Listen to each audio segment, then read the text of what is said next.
Lepšie raz zažiť ako 100-krát počuť. Žiaci základných škôl si môžu na vlastnej koži vyskúšať vyučovanie v zahraničí.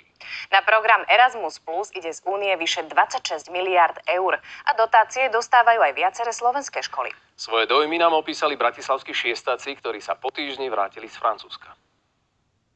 Som na Erasme. Jasné, že ma bolia nohy z cestovania. Som na Erasme. Jasné, že musím komunikovať iba v angličtine. Hello! Sme v škole a máme tu ubytovky na nejaký. Sme na Dunách pile.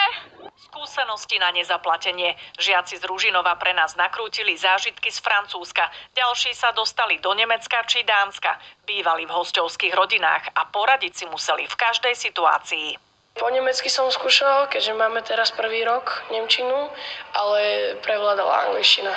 Dorozumela som sa v pohode, takedy aj s tou mimikou, že aj s rukami. Sme natáčali filmy o šikane. Po večeru sme buď pozerali filmy, alebo sme hrali nejaké hry. Je to veľmi dobré na rozcvičenie angličtiny a zážitky. Naša cesta po Francúzsku už skončila a teraz budeme z Frankfurt.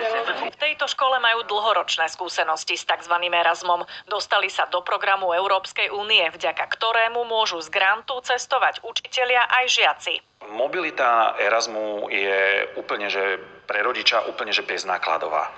Žiak dostane v podstate vypočítaný grant podľa krajiny, kam má vycestovať, aj podľa vzdialenosti od Bratislavy. To bola výborná skúsenosť, veľa som sa tam naučil, trošku aj prekonať nejakú jazykovú bariéru a celkovo takú tú odvahu aj vystupovať.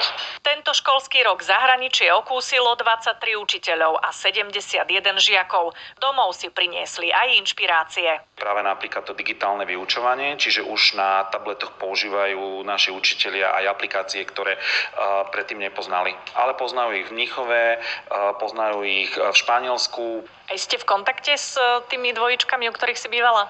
Áno, píšeme si a si aj posielame nejaké videá. V škole už teraz plánujú, kam vycestujú žiaci v budúcom školskom roku. Zatiaľ majú istý jeden týždenný výmenný pobyt do Ríma v Taliansku.